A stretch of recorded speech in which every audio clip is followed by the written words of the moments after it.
O templo vira a visão central. E não adoravam mais a Deus, mas ao templo. Salomão erra. Aí Deus não rasgou o reino dele por amor a Davi. Aí vem a geração de Davi. Mas Deus disse que não tiraria dele o seu amor, ia castigar.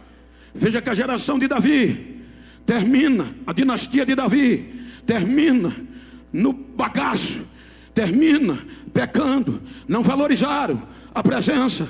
A primeira perdeu a arca, e a segunda não valoriza a presença e vai viver do jeito que tem. Veja que aquele templo que Deus habitava, Jeremias diz o que aconteceu. Chegou no pó, chegou no pó, chegou no pó. Jeremias 52, versículo 12, versículo 13, que é que vai dizer, por favor, que para a gente ler o que aconteceu com a segunda geração, a geração de Davi, que é que diz, vamos lá, vamos ler rapidinho. Vamos, Jeremias, isso aí. E no 5º mês, do 10º dia do mês, este era o 19º ano do rei Nabucodonosor, rei da Babilônia. Veio Nabuzaradã, capitão da guarda, que assistia na presença do rei e da Babilônia, a Jerusalém. Que é que ele faz? Queimou a casa do Senhor e a casa do rei, e também todas as casas em Jerusalém, e incendiou todas as grandes casas dos grandes, dos nobres. Imagine, a segunda geração de Davi perdeu a arca. Os babilônios entraram, queimaram, a arca desaparece. Aí Mateus diz, de Abraão até Davi, 14, de Davi até aqui, 14, Davi, Salomão, Roboão, Abias, Asa, Josafá, Jorão, Uzia, Jotão, Acais, Ezequias, Manassés, Amon, Josia. Aí vem Jeconias e a arca é perdida. Não valorizaram. Mas 14 geração, quando a dinastia de Davi, quem olhava dizia, acabou, não tem mais jeito. Aí Deus usa Amós, capítulo 9, versículo 11. O que é que Amós diz? Diz o Senhor, naquele dia tornarei a levantar a tenda de Davi que caiu, e taparei suas aberturas, e tornarei a levantar as suas ruínas, e edificarei como nos dias da antiguidade. Deus estava dizendo, parece que acabou, mas eu vou trazer de volta, e vai ser melhor do que quando começou. Aí ele diz que de Davi, do Babilônia até Jesus, mas 14 geração. Ele traz essa geração do cativeiro e diz, recomecem, porque meu é a prata e o ouro. A glória da segunda casa vai ser maior que a primeira. A geração do Babilônia até Jesus são mais 14. Diz o texto, Salatiel, a Zorobabel, a Abiúde, Eliaquim, a Azor, a Zadok, ele gera a Eleazar, aqui Eleazar, Matã a Jacó, e Jacó José, que foi marido de Maria. E olha agora, mas 14 geração não valorizaram a presença, não foram atrás da arca. Tinha templo. Veja que antes de Jesus vir, o templo Herodes reconstruiu, era bonito, tinha ouro, tinha intelecto, tinha beleza. Quem olhava regalava os olhos. Só tinha culto, mas não tinha presença, não tinha arca, não tinha unção. Era culto e reunião. Sem a arca, sem a presença, é só uma reunião, não é culto. E se não é culto, Deus não vem.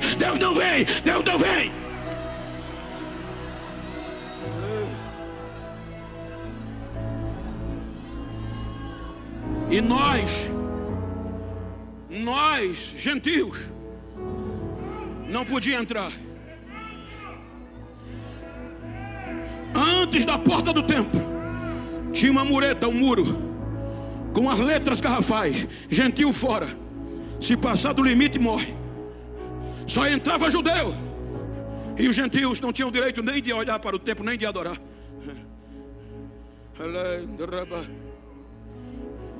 Parecia que a dinastia de Davi acabou, mas havia uma profecia: eu vou levantar.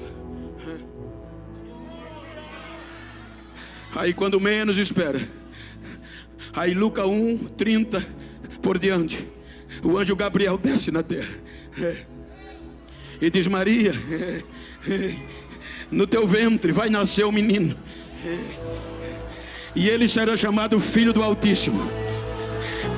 ele será grande, e Deus lhe dará o trono do seu pai Davi, e o seu reino vai ser eterno, nunca vai ter fim. Aí Lucas 2:30 por diante, aí o menino completou o período da purificação.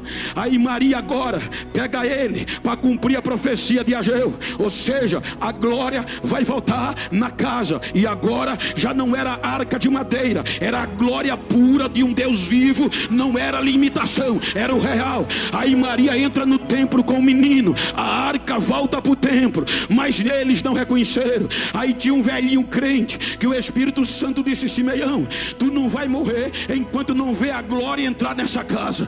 Aí naquele dia que Maria vai para o culto, o Espírito Santo vai no velhinho e diz: vai para o culto hoje, que tem novidade, a arca vai entrar, e não é a imitação, agora é a verdadeira, é o original. Aí ele vai, quando ele vê o menino nos braços de Maria, ele toma o menino, levanta e começa a gritar: Senhor, posso morrer agora, porque os meus olhos já viram a tua salvação, luz para os gentios e a glória para Israel. Chegou, chegou, a arca chegou, e é a verdadeira.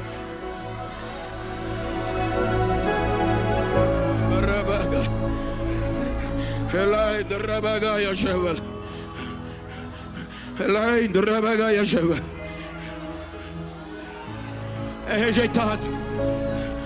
42 gerações. A de Abraão, a Davi perdeu a arca para os filisteus e não quiseram buscar. A geração de Davi até o cativeiro perdeu a arca, e de Davi a Jesus desprezaram a arca. Aí ele vem,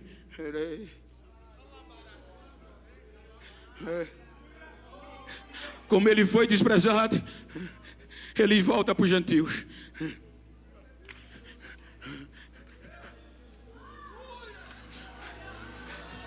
Diga para quem está ao seu lado: vamos entrar. Pela lei a gente não entrava. O muro dizia: se passar morre.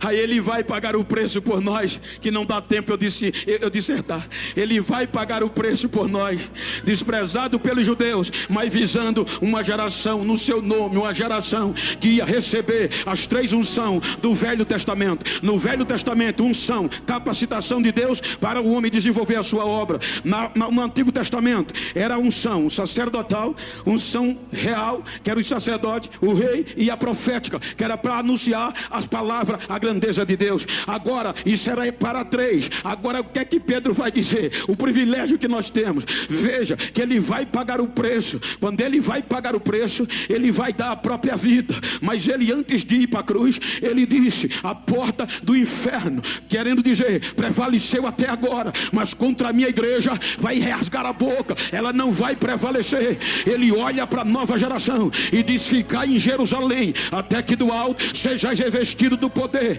porque eu vou pedir o Pai para enviar o Espírito Consolador. E ele, no Antigo Testamento, ele ia, vinha e voltava, mas ele disse: agora eu vou pedir o Pai para ele vir, e vai ficar com vocês para sempre, vai ficar em vocês para sempre. O Espírito Santo, que desde o Gênesis já não tinha liberdade, agora vem a cruz. Na cruz ele paga o preço, na cruz ele vence o pecado, na cruz ele vence a morte e ressuscita no terceiro dia. Quando ele ressuscita no terceiro dia, vai para o Pai condecorado e diz: Pai, eu prometi à minha igreja que ia te pedir para derramar o teu Espírito, para ficar com eles para sempre. Aí o papai diz: é agora. Aí vem Atos, Lucas diz: estavam todos reunidos em um mesmo lugar. De repente veio um barulho do céu, como de um vento impetuoso e veemente, e encheu toda a casa, e todos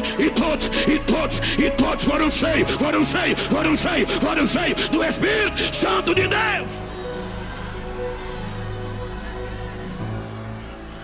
O Espírito Santo caiu, desceu. Mas pode analisar que só tinha crente judeu Mas quando Paulo vai escrever aos Efésios, capítulo 2, capítulo 2 de Éfeso, ele escreve para os gentios, e ele diz o privilégio: vocês estavam no mundo, sem Deus, sem paz, sem aliança com Israel, vivendo na concupiscência da vossa carne, dominado pelos príncipes das trevas. Mas Deus, com a sua misericórdia, isso é para gentio, ele ressuscitou vocês com Cristo, e agora vocês são salvos pela graça, por meio da fé. Isso não é de vós, é um presente de Deus. Ele diz: vocês que estavam longe chegaram perto. Por quê? Pela morte de Cristo e a ressurreição, o muro caiu, o muro caiu, o muro caiu, o muro caiu. Não há mais mureta, porque a cruz eliminou toda a diferença. Porque agora não há mais diferença entre judeu e entre gentio. Agora os dois é um só. Pode entrar, não tem mais véu, não tem mais muro. Diga para quem está solto: eu vou entrar, eu vou entrar, eu vou entrar, eu vou entrar. Agora eu entro.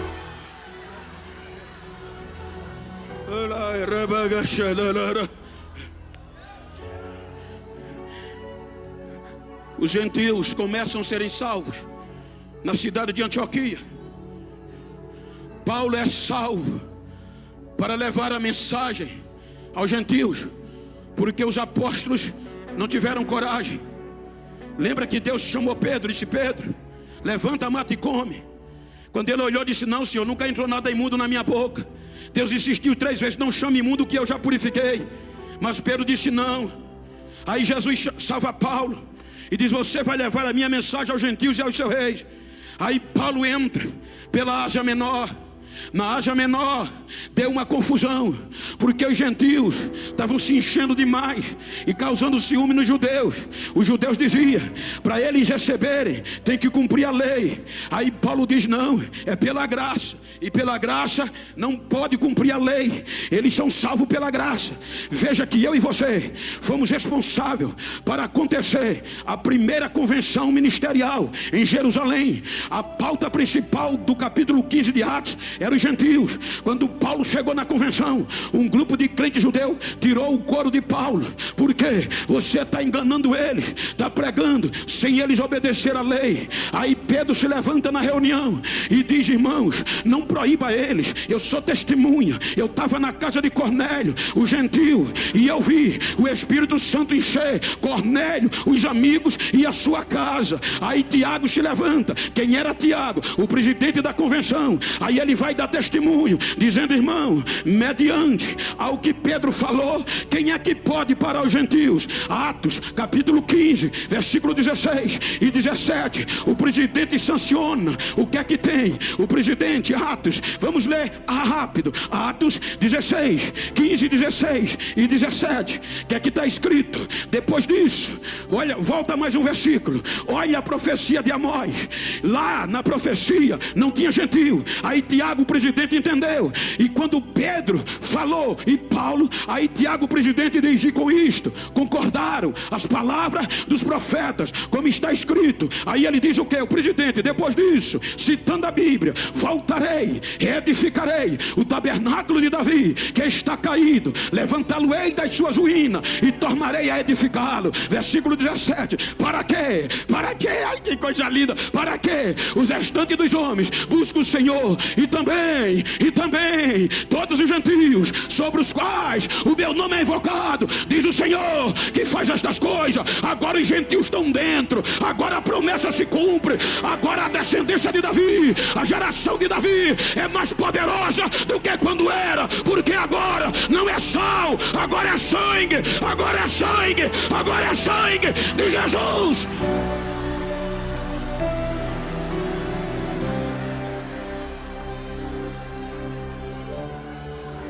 Aí Pedro diz, primeiro capítulo, versículo 18 e 19.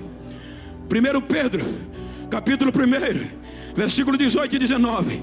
Vamos ler, que eu quero concluir. Vamos ler só para chatear. Me perdoe a correria. Versículo 18 e 19. Primeira carta de Pedro. Você vai ler comigo e encher o coração. Ele diz, motivando os irmãos. Estava vindo uma perseguição. Nero ia queimar os crentes. Mas ele diz, independente da perseguição, lembra a identidade de vocês.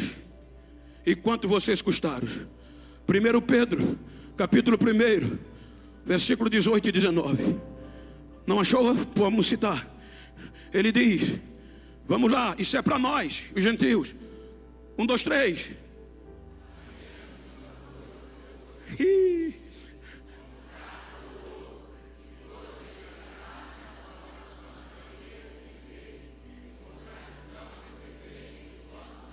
Mas foi com quê?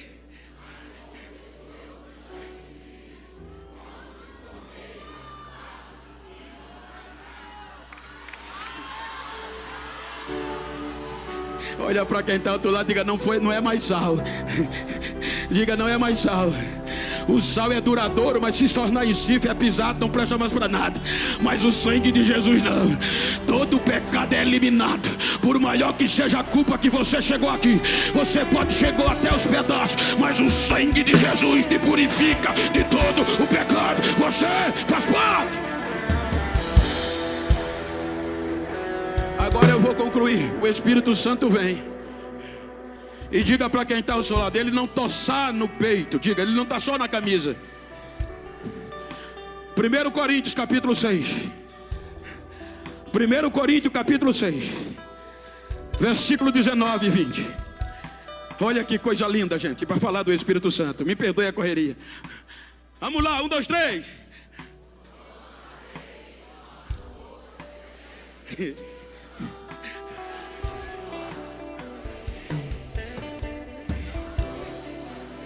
Uau.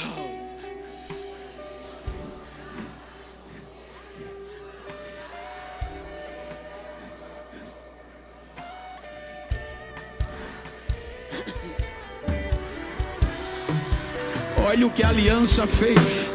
Ele trouxe de volta a originalidade do Gênesis. Ou seja, fomos vestidos de novo.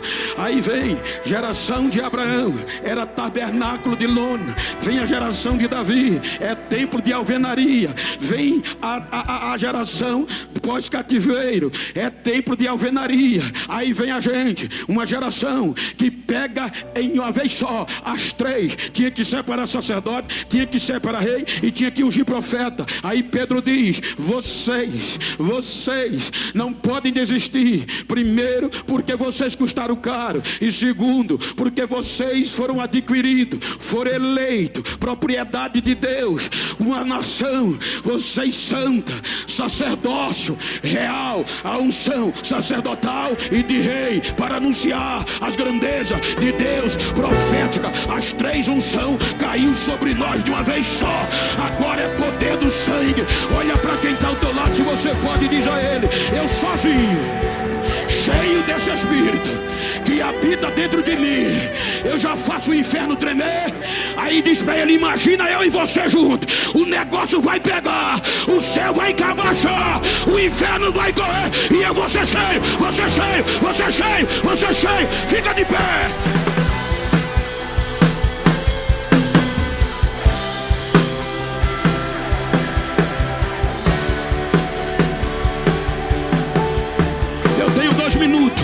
Mas eu quero ministrar a unção que está sobre mim.